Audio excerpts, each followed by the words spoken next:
North, Post Oak Road, Suite number 204, Houston, Texas। ਤੁਸੀਂ ਸਾਨੂੰ ਸਾਡੇ ਫੋਨ ਨੰਬਰ 7136861277 ਤੇ ਵੀ ਸੰਪਰਕ ਕਰ ਸਕਦੇ ਹੋ। ਆਜ਼ਾਦ ਕਮਰਸ਼ੀਅਲ ਰਿयलिटी ਸਰਵਿਸਿਜ਼। ਕੀ ਤੁਸੀਂ ਆਪਣੇ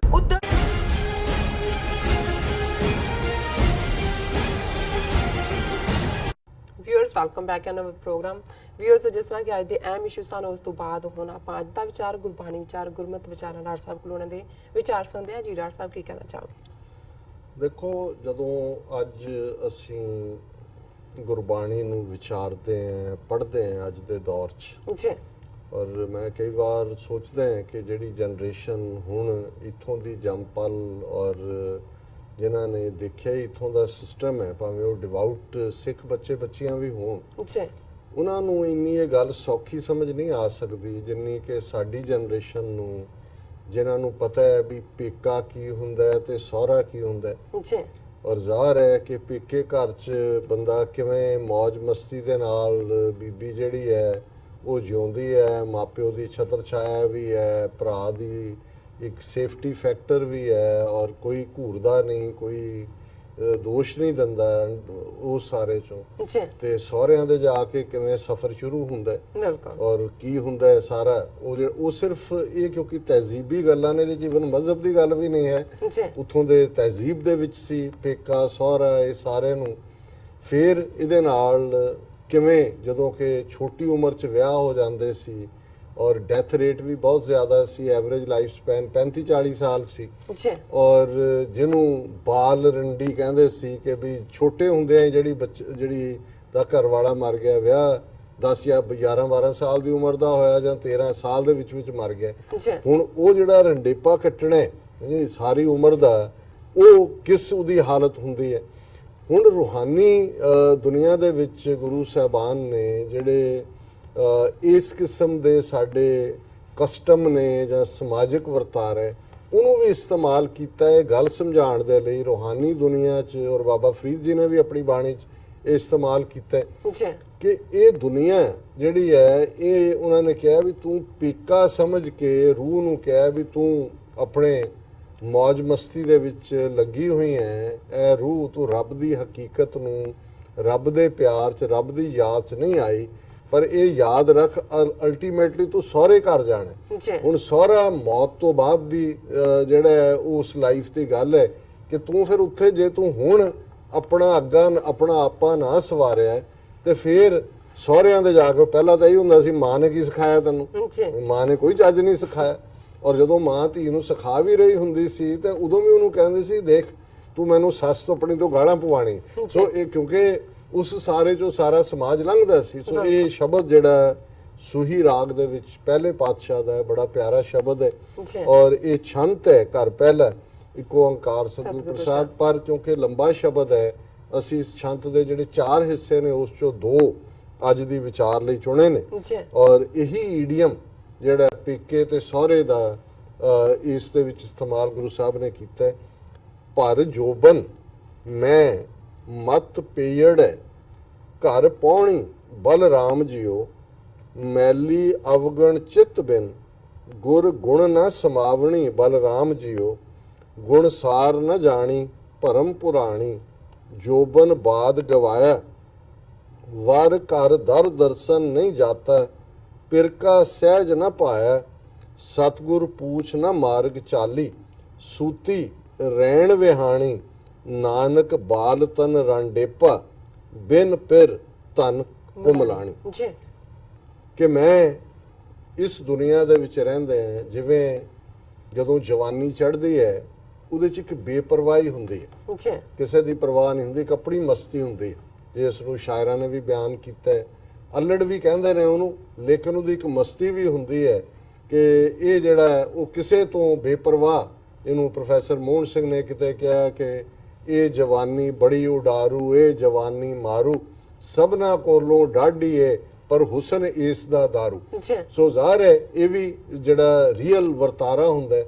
ਸੋ ਇਸ ਜ਼ਿੰਦਗੀ ਨੂੰ ਕਿਵੇਂ ਮਸਤੀ ਚੋਂ ਕੱਢ ਕੇ ਹਕੀਕਤ ਨਾਲ ਜੋੜਨਾ ਹੈ। ਸੋ ਸ਼ੁਰੂਆਤ ਹੀ ਹੈ ਸ਼ਬਦ ਦੀ, ਭਰ ਜੋਬਨ ਮੈਂ ਮਤ ਪੇੜੇ, ਮੈਂ ਕਹਿੰਦਾ ਨੇ ਸ਼ਰਾਬ ਨੂੰ, ਜੀ ਮਤ ਹੈ ਮਸਤੀ, ਕਿ ਮੈਂ ਇੱਕ ਆਪਣੇ ਇਸ ਉਮਰ ਦੇ ਸਾਰੇ ਸਵਾਦਾਂ ਦੀ ਮਸਤੀ ਦੇ ਵਿੱਚ ਮੈਨੂੰ ਸਭ ਕੁਝ ਭੁੱਲ ਗਿਆ ਹੈ। ਔਰ ਸਮਝਾ ਰਹੇ ਨੇ ਕਿ ਇਹ ਰੂਹ ਤੂੰ ਇਸ ਦੁਨੀਆ ਦੇ ਵਿੱਚ ਆਪਣੇ ਹੁਸਨ, ਆਪਣੀ ਜਵਾਨੀ, ਆਪਣਾ ਧਨ, ਆਪਣੀ ਤਾਕਤ, ਆਪਣਾ ਪਰਿਵਾਰ, ਆਪਣਾ ਸ਼ੋਹਰਤ, ਇਸ ਸਾਰੇ ਦੀ ਮਸਤੀ ਦੇ ਵਿੱਚ ਮਸਤ ਹੈ। ਘਰ ਪਹੁੰਚੀ ਬਲਰਾਮ ਜੀ, ਪਰ ਇਹ ਗੱਲ ਯਾਦ ਰੱਖ ਕਿ ਤੂੰ ਇੱਥੇ ਤੇਰਾ ਜਿਹੜਾ ਰੁਤਬਾ ਉਹ ਪ੍ਰਾਹੁਣੇ ਵਾਲਾ ਹੈ। ਜੀ ਅਲਟੀਮੇਟਲੀ ਇੱਥੇ ਤੂੰ ਰਹਿਣਾ ਨਹੀਂ ਹੈ ਹਮੇਸ਼ਾ। ਮੈਲੀ ਅਵਗਣ ਚਿੱਤ ਬਿਨ ਗੁਰ ਗੁਣ ਨਾ ਸਮਾਵਨੀ ਬਲਰਾਮ ਜੀਓ, ਕਿ ਗੁਰੂ ਦੀ ਗੱਲ ਤਾਂ ਸੁਣਨੀ ਨਹੀਂ ਹੈ। ਮਸਤੀ ਤਾਂ ਜਿਹੜੀ ਹੈ ਉਹ ਉਹਨਾਂ ਚੀਜ਼ਾਂ ਦੀ ਹੈ ਜਿਹੜੀਆਂ ਥੋੜ ਚਿਰੀਆਂ ਨੇ। ਔਰ ਇਸ ਲਈ ਚਿੱਤ ਦੇ ਵਿੱਚ, ਮਨ ਦੇ ਵਿੱਚ ਗੰਦ ਭਰਦਾ ਹੈ, ਮੈਲ ਹੈ, ਅਵਗੁਣ, ਮਾੜੇ ਗੁਣ ਆਉਂਦੇ ਨੇ, ਕਿਉਂਕਿ ਗੁਰੂ ਦੀ ਗੱਲ ਨਹੀਂ ਮੰਨੀ ਤੇ ਗੁਰ ਗੁਣ ਨਾ ਸਮਾਵਣੀ ਬਲਰਾਮ ਜੀਓ, ਗੁਰੂ ਦੇ ਗੁਣ ਤਾਂ ਉਸ ਦੇ ਵਿੱਚ ਆਉਣੇ ਨਹੀਂ ਨੇ।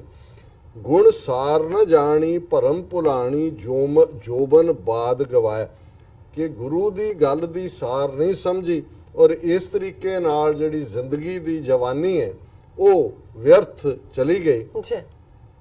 ਵਰ ਘਰ ਦਰ ਦਰਸ਼ਨ ਨਹੀਂ ਜਾਤਾ ਪਿਰਕਾ ਸਹਿਜ ਨਾ ਪਾਇਆ, ਕਿ ਵੀ ਜਿਹੜਾ ਅਸਲੀ ਵਰ ਹੈ, ਕਿਉਂਕਿ ਇਨਸਾਨੀ ਰੂਹ ਅਲਟੀਮੇਟਲੀ ਰੱਬ ਪਤੀ ਦੀ ਤਲਾਸ਼ ਹੈ, ਉਸ ਵੱਲ ਤੂੰ ਪਛਾਣ ਨਹੀਂ ਕੀਤੀ, ਉਸ ਪਾਸੇ ਉਹਦੇ ਦਰਸ਼ਨਾਂ ਦੀ ਤਾਂਘ ਨਹੀਂ ਜਾਗੀ, ਤੇ ਪਿਰਦ ਕਾ ਸਹਿਜ, ਉਸ ਵਾਹਿਗੁਰੂ ਦਾ ਜਿਹੜਾ ਸਹਿਜ ਦੇ ਵਿੱਚ ਜਿਉਣਾ ਸਿਖਾਉਂਦਾ ਉਸ ਵੱਲ ਧਿਆਨ ਨਹੀਂ ਗਿਆ।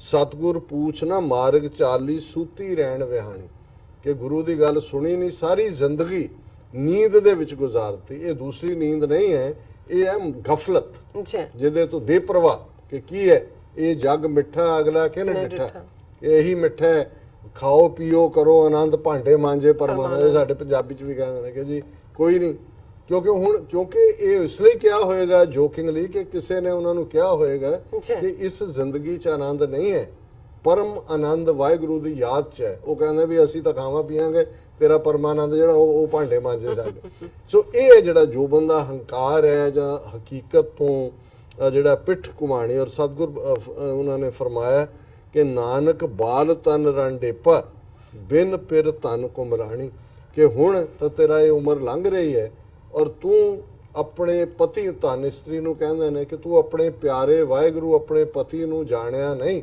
ਤੇ ਹੁਣ ਜਦੋਂ ਤੂੰ ਚਲੇ ਜਾਣਾ ਹੈ ਤਾਂ ਇਵੇਂ ਹੀ ਹੈ ਕਿ ਬਾਲ ਤਨ ਰੰਡੇਪਾ, ਜਿਵੇਂ ਛੋਟੀ ਉਮਰ ਦੀ ਬਾਲੜੀ ਬੱਚੀ ਨੂੰ ਸਾਰੀ ਉਮਰ ਦਾ ਰੰਡੇਪਾ ਕੱਟਣਾ ਪਏ।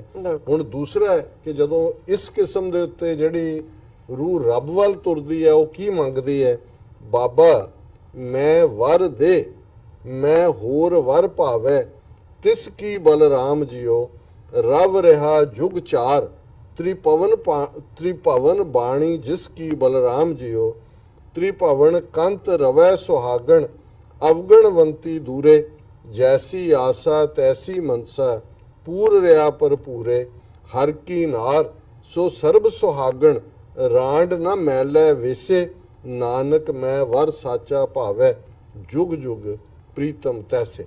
ਹੁਣ ਜਿਹੜੀ ਸੱਚਮੁੱਚ ਉਹ ਉਸ ਦੀ ਤਲਬਗਾਰ ਹੈ ਰੂਹ ਰੱਬ ਦੇ ਪਿਆਰ ਦੀ, ਉਹ ਕਹਿੰਦੀ ਹੈ ਬਾਬਾ ਮੈਂ ਵਰ ਦੇ ਮੈਂ ਹੋਰ ਵਰ ਭਾਵੈ ਤਿਸ ਕੀ ਬਲਰਾਮ ਜੀ, ਕਿ ਹੇ ਵਾਹਿਗੁਰੂ ਮੈਨੂੰ ਆਪਣਾ ਵਰ ਦੇ, ਤੂੰ ਮੇਰਾ ਪਤੀ ਹੈ, ਤੂੰ ਮੇਰਾ ਪਿਆਰ ਹੈ, ਤੂੰ ਮੇਰੇ ਅੰਦਰ ਆ ਕੇ ਵਸ, ਮੈਨੂੰ ਹੋਰ ਕੋਈ ਵਰ, ਮੈਨੂੰ ਇਹ ਦੁਨੀਆ ਦੇ ਐਸ਼ੋ ਇਸ਼ਰਤ ਵਾਲੇ ਸਾਕ ਨਹੀਂ ਚਾਹੀਦੇ, ਤੇਰਾ ਪਿਆਰ ਚਾਹੀਦਾ।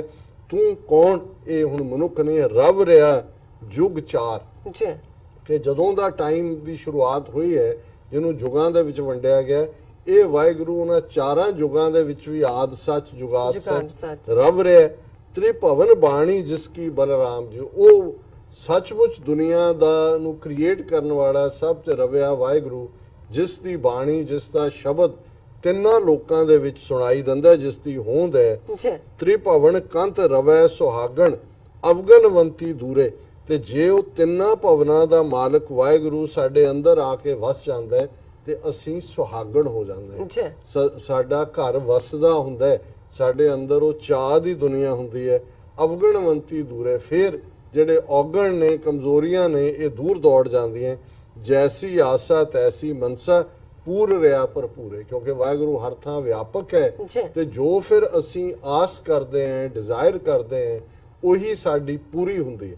ਪਰ ਜਦੋਂ ਤੁਸੀਂ ਉਸ ਸਟੇਜ ਤੇ ਆਉਂਦੇ ਹੋ ਤੇ ਫਿਰ ਤਾਂ ਤੁਸੀਂ ਹੋਰ ਤਾਂ ਦੁਨਿਆਵੀ ਚੀਜ਼ਾਂ ਤਾਂ ਮੰਗਦੇ ਹੀ ਨਹੀਂ, ਜੀ। ਕਿਉਂਕਿ ਤੁਹਾਨੂੰ ਇਹ ਸਮਝ ਆ ਜਾਂਦੀ ਹੈ ਵਿਣ ਤੁਧ ਹੋਰ ਜੇ ਮੰਗਣਾ, ਸਿਰ ਦੁੱਖਾਂ ਦੇ ਦੁੱਖ ਦੇ ਨਾਮ ਸੰਤੋਖੀਆ, ਉਤਰੇ ਮਨ ਕੀ ਭੁੱਖ, ਹਰ ਕੀ ਨਾਰ ਸੁ ਸਰਬ ਸੁਹਾਗਣ, ਰਾਂਡ ਨਾ ਮੈਲਿਆ ਵੇਸੇ। ਕਿ ਜਿਹੜੀਆਂ ਔਰਤਾਂ ਦੇ ਪਤੀ ਮਰ ਜਾਂਦੇ ਸੀ ਉਹਨਾਂ ਨੂੰ ਸਾਫ਼ ਕੱਪੜੇ ਨਹੀਂ ਸੀ ਪਾਣ ਦਿੰਦੇ, ਜੀ। ਰੰਗਦਾਰ ਕੱਪੜਾ ਨਹੀਂ ਸੀ ਪਾ ਸਕਦੇ, ਚਿੱਟੇ ਔਰ ਉਹ ਵੀ ਮੈੜੇ ਕਚੈਲੇ। ਤੇ ਉਸ ਨੂੰ ਹੀ ਗੁਰੂ ਸਾਹਿਬ ਨੇ ਕੰਪੇਅਰ ਕੀਤਾ। ਉਹਨਾਂ ਨੇ ਕਿਹਾ ਕਿ ਜੇ ਤੂੰ ਰੱਬ ਦੇ ਨਾਲ ਜੁੜੀ ਹੋਈ ਰੂਹ ਹੈ, ਹਰ ਕੀ ਨਾਰ ਸੋ ਸਰਬ ਸੁਹਾਗਣ, ਫਿਰ ਤੂੰ ਸੁਹਾਗਣ ਹੈ। ਨਹੀਂ ਤਾਂ ਉਹਨਾਂ ਵਿਧਵਾਵਾਂ ਵਾਂਗ ਜਿਹੜੇ ਨੇ ਮੈਲੇ ਕੱਪੜੇ ਜਾਂ ਰੁਲਣ ਵਾਲਾ ਕੰਮ ਤੇਰੀ ਰੂਹ ਦਾ ਹੋਏਗਾ। ਜੀ। ਨਾਨਕ ਮੈਂ ਵਰ ਸਾਚਾ ਭਾਵੈ, ਜੁਗ ਜੁਗ ਪ੍ਰੀਤਮ ਤੈਸੇ। ਗੁਰੂ ਨਾਨਕ ਪਾਤਸ਼ਾਹ ਫਰਮਾਉਂਦੇ ਨੇ ਕਿ ਮੈਨੂੰ ਉਹ ਸੱਚਾ ਵਾਹਿਗੁਰੂ ਜਿਹੜਾ ਸੱਚਾ ਪਤੀ ਹੈ, ਇਹੀ ਮੇਰਾ ਵਰ ਹੈ, ਕਿਉਂਕਿ ਹਰ ਯੁੱਗ ਦੇ ਵਿੱਚ ਉਹ ਪ੍ਰੀਤਮ ਇੱਕੋ ਜਿਹਾ ਹੀ ਰਹਿੰਦਾ ਹੈ। ਆਦ ਸੱਚ ਜੁਗਾਦ ਸੱਚ ਹੈ ਵੀ ਸੱਚ, ਨਾਨਕ ਹੋਸੀ ਵੀ ਸੱਚ। ਜੀ ਡਾਕਟਰ ਸਾਹਿਬ, ਤੁਹਾਡਾ ਬਹੁਤ ਬਹੁਤ ਸ਼ੁਕਰੀਆ। ਤੁਸੀਂ ਅੱਜ ਦੇ ਅਹਿਮ ਇਸ਼ੂ ਤੋਂ ਅੱਜ ਦਾ ਵਿਚਾਰ ਸਾਡੇ ਦਰਸ਼ਕਾਂ ਨਾਲ ਸਾਂਝਾ ਕੀਤਾ। ਇਸ ਤਰ੍ਹਾਂ ਆਪਣੇ ਵਿਊਅਰਸ ਕੋਲ ਨੇ ਇਜਾਜ਼ਤ। ਵਿਊਅਰਸ, ਸਾਡੇ ਪ੍ਰੋਗਰਾਮ ਦਾ ਸਮਾਂ ਇੱਥੇ ਸਮਾਪਤ ਹੁੰਦਾ। ਤੁਸੀਂ ਆਪਣੀ ਰਾਏ ਤੇ ਸੁਝਾਅ ਸਾਨੂੰ ਭੇਜਣਾ ਭੁੱਲਣਾ ਸਾਡੇ ਇਸ ਪਤੇ ਤੇ sos@tvg4.tv ਤੇ ਅਸੀਂ ਆਪਣਾ ਪ੍ਰੋਗਰਾਮ ਲੈ ਕੇ ਫਿਰ ਦੁਬਾਰਾ ਹਾਜ਼ਰ ਹੋਵਾਂਗੇ। ਤਦ ਤੱਕ ਲਈ ਮੈਨੂੰ ਤੇ ਆਪਣੇ ਦੋਸਤਾਂ ਨੂੰ ਆਗਿਆ ਦਿਓ। ਦੇਖਦੇ ਰਹੋ TV84। ਬੁਲਾ ਦਿਓ ਫਤਿਹ। ਵਾਹਿਗੁਰੂ ਜੀ ਕਾ ਖਾਲਸਾ, ਵਾਹਿਗੁਰੂ ਜੀ ਕੀ ਫਤਿਹ।